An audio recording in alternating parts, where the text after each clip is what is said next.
Let me be blunt. This is way worse than I thought. When we first started seeing the signs, rising debt levels, growing political polarization, unsustainable monetary policy, I assumed we had time. I believed we had mechanisms in place, checks, balances, historical lessons to lean on. But what's unfolding now isn't just another cycle. It's something deeper, more systemic, and more dangerous. The mistake many people make is thinking in terms of isolated events. They see inflation or political dysfunction or social unrest, and they treat each as if it's a separate problem to be managed with a separate solution. But that's not how reality works. In reality, these things are part of a larger interconnected system, one with feedback loops, tipping points, and consequences that often aren't visible until it's too late. That's why this moment is so dangerous. It's also so timely and so sad and so intimate. And so what we're seeing isn't just a set of challenges, it's the convergence of deeply embedded structural problems that are feeding off one another. Think of it like a machine where each part, economic, political, social, is dependent on the others. When one component starts to fail, the stress doesn't stay isolated. It spreads. Right now, the economic engine is under pressure from rising debt, declining productivity, and shrinking policy tools. Politically, polarization has made compromise almost impossible. And socially, the fabric that holds everything together, trust in institutions, belief in fairness, shared values, is unraveling. The combination of these factors isn't linear, it's compounding. For example, economic stress leads to greater inequality. Greater inequality fuels political resentment. That resentment drives more extreme politics, which lead to policy paralysis or dysfunction. In turn, that deepens economic stress and the cycle accelerates. These feedback loops create self-reinforcing downward spirals. Once they pick up momentum, they're incredibly hard to stop without a major, often painful reset. What's worse is that we've normalized the dysfunction. We treat record-breaking deficits, toxic politics, and cultural fragmentation as if they're business as usual. They're not. Historically, when societies reach this stage, high debt, internal conflict, declining trust, the outcomes are not good unless deliberate, coordinated action is taken. I used to believe we had more time, that we could manage these problems gradually through better policy and incremental reform. But I was wrong. The pace of decline, the depth of division, the scale of the underlying imbalances, it's all moving faster than expected. That's why this isn't just a downturn or a rough patch. This is a turning point. And we either recognize the system for what it is and adapt accordingly, or we watch it break in ways that will be far more costly to repair. When a system relies too heavily on a particular lever, that lever eventually loses effectiveness.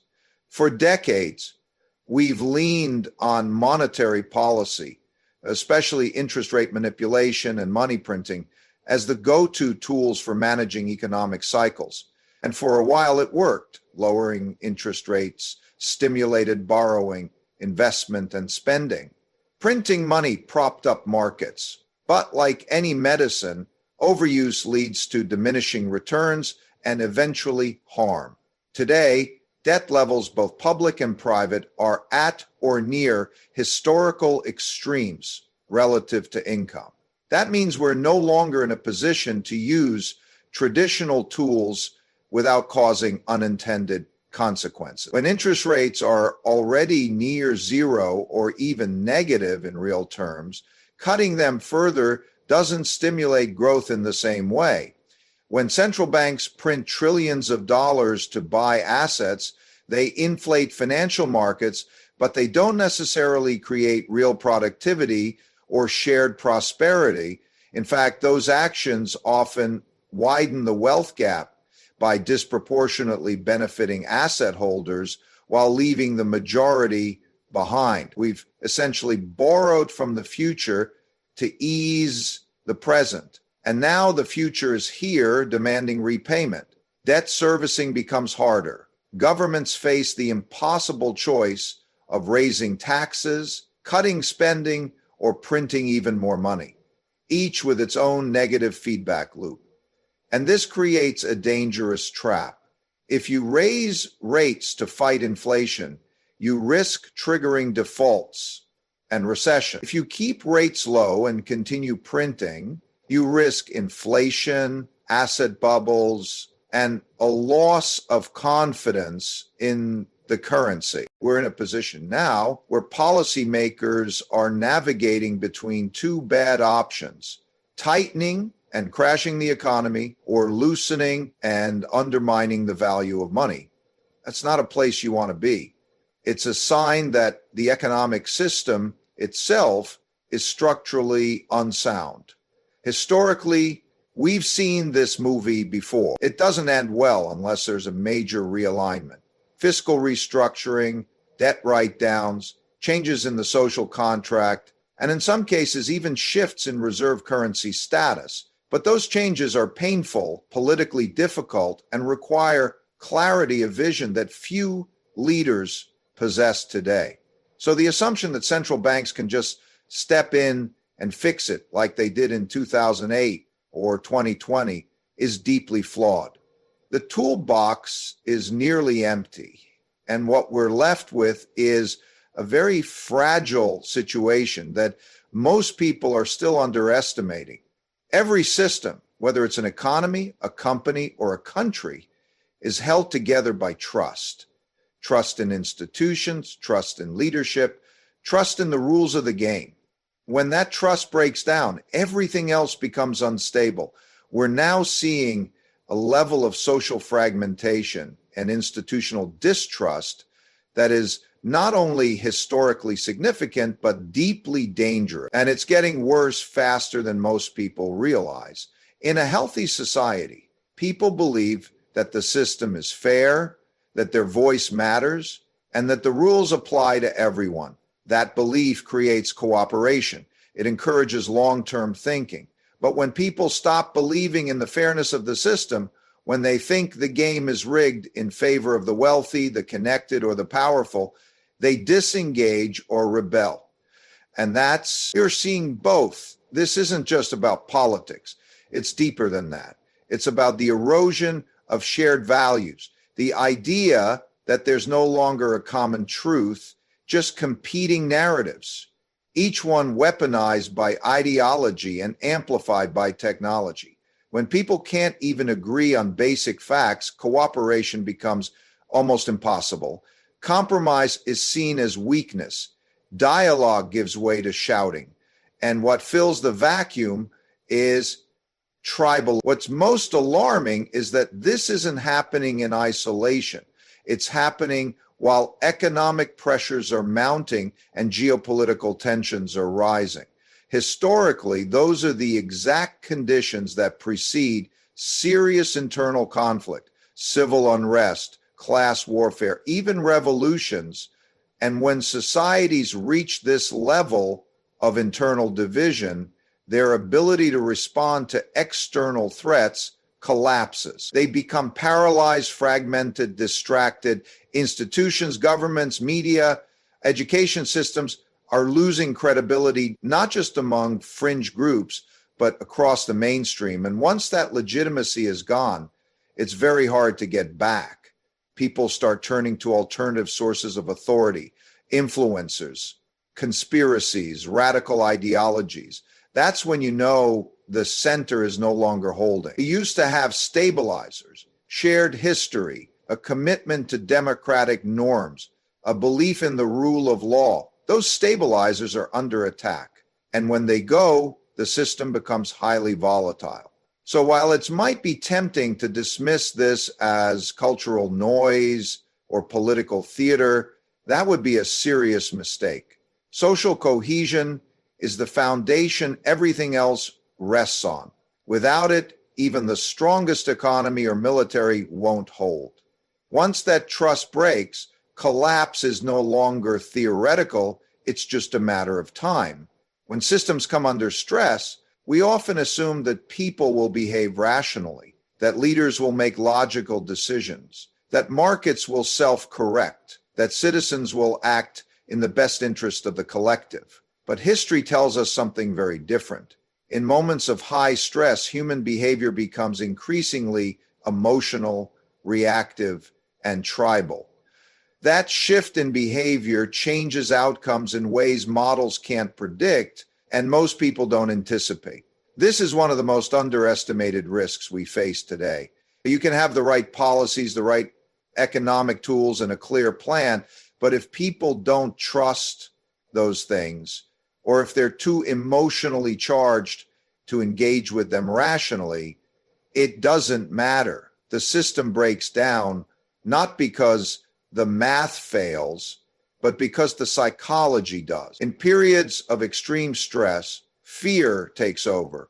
People look for enemies. They gravitate towards simple narratives and charismatic leaders who promise certainty, even if it's false. They abandon complexity and long-term thinking in favor of immediate emotional relief. That's when you get populism, scapegoating, protectionism, and in more severe cases, violence. We've seen this before. In the 1930s, in the lead up to revolutions, in collapsing empires, the pattern is consistent. Economic pain creates political polarization, which then spills over into social instability. What makes the current situation more dangerous is that we are globally interconnected, yet increasingly fractured internally. Information spreads instantly, but understanding lags behind.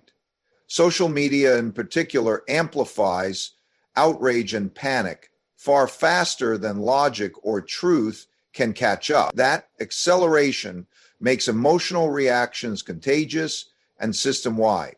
It's important to recognize that emotion-driven decisions don't just occur at the individual or societal level, they happen at the policy level too.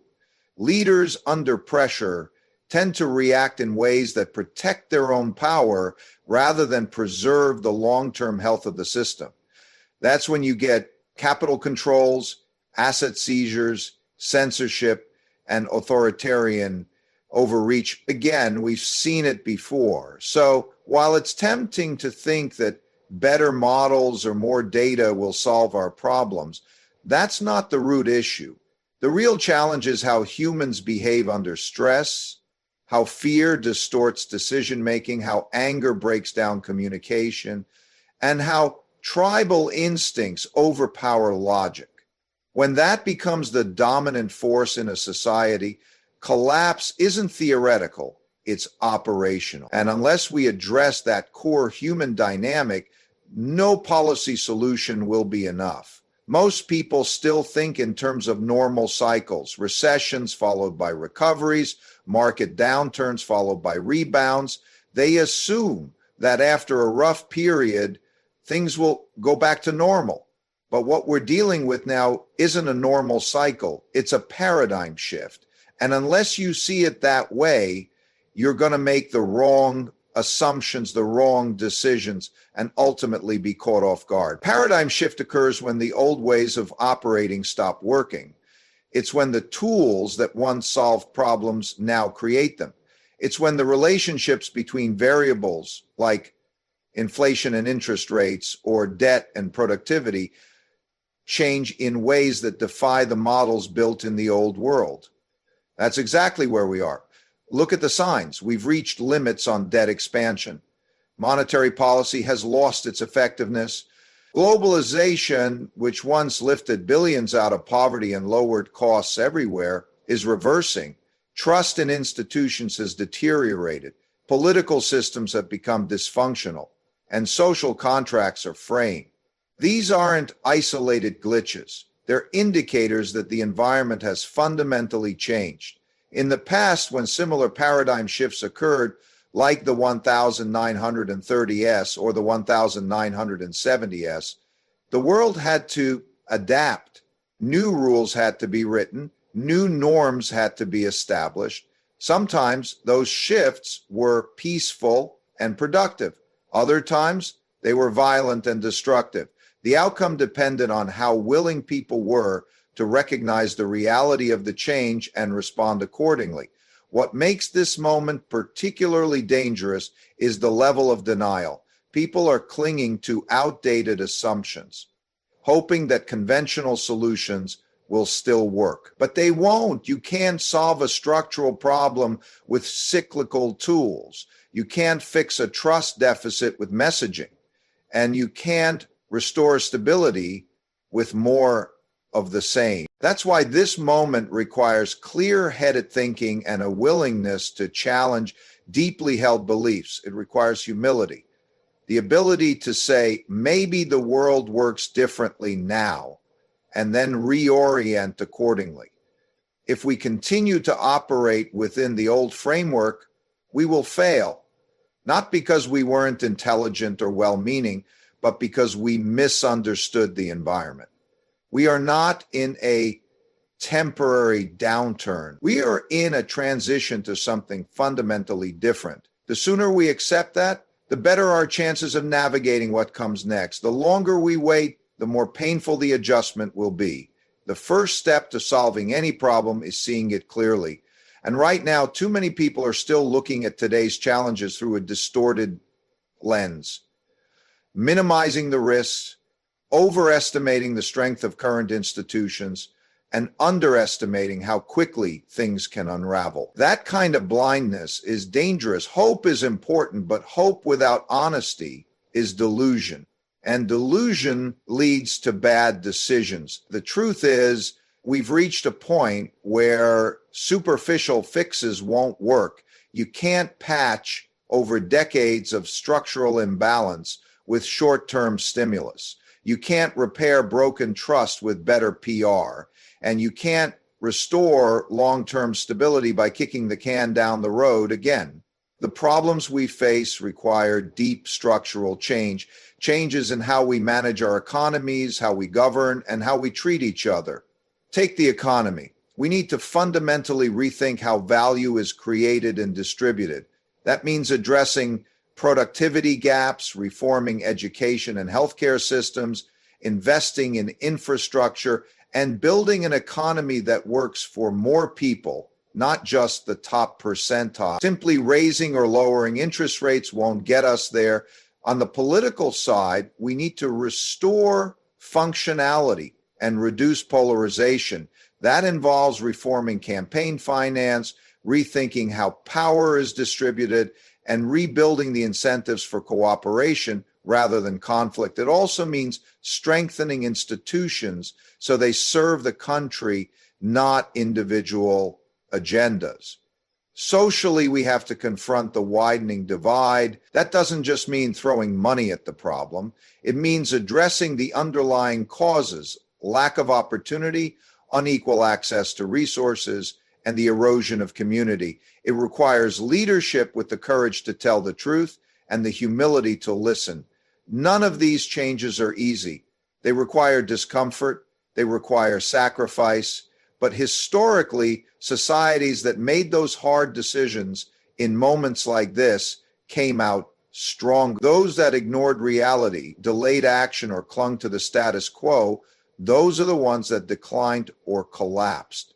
So yes, the situation is serious. It's worse than many thought, but it's not beyond repair if we're willing to act. The key is to stop pretending the old playbook still works and start designing a new one based on how the world actually is, not how we wish it were. Reality is our greatest teacher if we have the courage to face it. We are standing at a critical juncture, not just in economic terms, but in the broader arc of history. The forces we're confronting are not temporary disruptions. They are signs of a deeper shift, a system under strain and approaching its limits. The longer we ignore the structural roots of the problem and rely on outdated tools, the more severe the consequences will be. But if we choose honesty over denial, adaptation over stagnation and courage over comfort, we still have a chance to navigate through this. The road ahead will not be easy, but clarity, humility, and bold action give us the best shot at building something stronger on the other side of the storm.